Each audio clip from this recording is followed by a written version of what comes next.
Two stayed on him, going to push him, and it just ended up turning the 88 around. And what a vicious hit! Gosh, what a big hit! Jeb Burton had a very emotional day at Talladega after the NASCAR Xfinity Series race on Saturday. George Martin is finally back home in Madrid after a terrible crash during the Qatar Grand Prix. And the race at Talladega also had some wild and heartbreaking moments for other drivers. Jeb, who has already won 2 Xfinity races at Talladega before, thought he had won again, but NASCAR officials decided differently after reviewing the finish.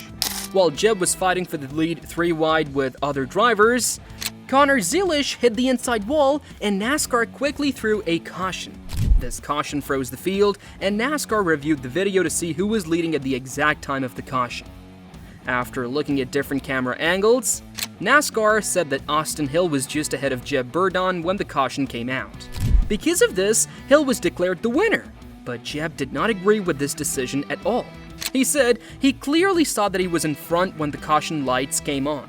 He explained that when you look at the front of his car compared to Hill's car, his nose was ahead. Jeb also mentioned that this was not the first time something like this happened to him. Just last week at Rockingham, he said a caution messed up his race too, putting him back a row when he felt he should have been in a better position. He felt like he was unlucky 2 weeks in a row because of NASCAR's timing decisions. He asked NASCAR to show more angles because the ones they showed did not convince him. According to Jeb, every replay he saw made it clear that he was ahead. He even pointed out small details like the position of his tire compared to Hill's tire. Jeb said, look at the tire ahead of his tire trying to prove his point. Burton's frustration grew stronger as he talked about his Jordan Anderson racing team. He said, they don't get many chances to win races like other big teams do. For smaller teams, every win matters a lot. This was not just about one trophy, it was about all the hard work, late nights, and dreams that depend on these rare victories. As he continued speaking, Jeb became very emotional. His voice broke and tears came to his eyes. He said to CW Sports, "We don't have a lot of chances to win. That's what is frustrating." After saying that, he walked away from the interview, clearly heartbroken, throwing a water bottle in frustration. It has now been 2 years since Jeb Burton's last win. A win at Talladega could have been a huge boost for him and his team, but instead, he was left feeling robbed and helpless. His team is considering protesting the result, if possible, but as of now, NASCAR's decision stands, and Austin Hill is officially the winner. And while we are talking about it, George Martin is finally back home in Madrid after a terrible crash during the Qatar Grand Prix. His return comes with some good news about his health. Martin had been away from Spain for more than 2 weeks since he had been in Doha, Qatar, fighting through a very difficult recovery. After everything he has gone through, his latest medical report has given both him and his team a reason to feel positive. Martin took a special medical flight from Doha on Saturday. He landed in Madrid around noon and was quickly taken to a hospital for important health checks. Doctors did a CT scan to look at his lungs and ribs, which were badly hurt in the crash. The results showed that his recovery is going better than many feared. The MotoGP medical director, Dr. Angel Chart, shared the updates and said the news was very encouraging. According to Dr. Chart, George Martin's lungs are now in perfect condition. The pleura, which is the thin layer that surrounds the lungs, is completely closed. This is very important because it means there is no more air leaking and the lungs can work normally. Martin had suffered a pneumothorax, which means there was air trapped between the lung and chest wall, making it hard to breathe. Now, this problem is fully healed. When it comes to his ribs, the situation is also looking better. At first, Martin had 11 fractured ribs after the crash. After the CT scan, doctors confirmed that only 3 ribs are still showing signs of fractures. These are the 7th, 8th, and 11th ribs. Even these ribs are starting to heal well as the new bone, called callus, is already forming. This is a strong sign that his body is fixing itself at a good speed. Martin's crash happened during the Qatar Grand Prix when he had just 9 laps left in the race. After he fell, another rider, Fabio Di Gianantonio, accidentally ran over him. This caused not only the rib fractures but also serious lung damage. Before Qatar, Martin had already gone through 2 surgeries earlier this year, one in early February and another at the end of February after he injured both his hands in 2 separate crashes.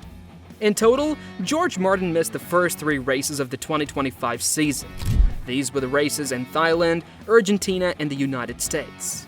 Qatar was supposed to be his big comeback, especially since it was his first race with his new team, Aprilia Racing, after moving from the Pramac Ducati. Even though he managed to race most of the Grand Prix, the crash close to the end forced him back into a tough situation. After the incident, Martin stayed in a Doha hospital for about a week. Doctors there focused mainly on fixing his lung problems. Once he was strong enough, he was moved to a hotel in Doha to continue resting and gain more strength before flying home. The flight from Doha to Madrid was arranged using a small medical airplane.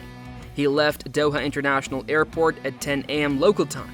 Unfortunately, because of his injuries, Martin will not be able to race for a while. It is expected that he will miss at least 8 races starting with the Spanish Grand Prix at Jerez. Doctors say his recovery could last until the summer break, which means he might not return to racing until July or even August. In short, the whole 2025 NASCAR Xfinity Series race at Talladega Superspeedway was full of drama and excitement. Austin Hill won the race after a wild 3-wide photo finish under caution. It was Hill's 13th career win and another proof of how strong he is at superspeedway tracks. While Hill and his team celebrated, not everyone was smiling when they left Talladega. Many drivers who had good chances of winning ended their race in disappointment. 5 drivers in particular lost big at this event. One of the biggest heartbreaks came for 18-year-old rookie Connor Zilisch. Driving the number 88 Chevrolet for JR Motorsports, Zilisch led the race with just 5 laps left. He stayed calm while veterans chased him down in the draft, but everything went wrong at the final corner. Jesse Love made an aggressive move in the middle lane and Zilisch got pushed into the grass. His race ended in a heavy crash and thankfully, he was not hurt, but it was a crushing moment for a young driver who came so close to winning his first race. Jesse Love himself also lost big at Talladega.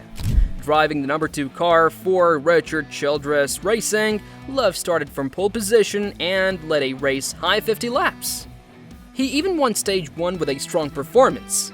After facing disappointment at Rockingham, where he got disqualified after a win, he was hoping to bounce back.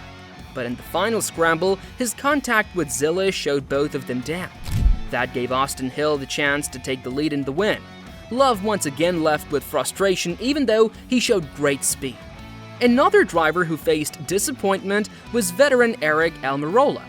Racing the number 19th car for Joe Gibbs Racing, Almirola was strong all day. He finished 3rd at the end of Stage 2 and started the final stage in the front row, but Talladega is known for chaos.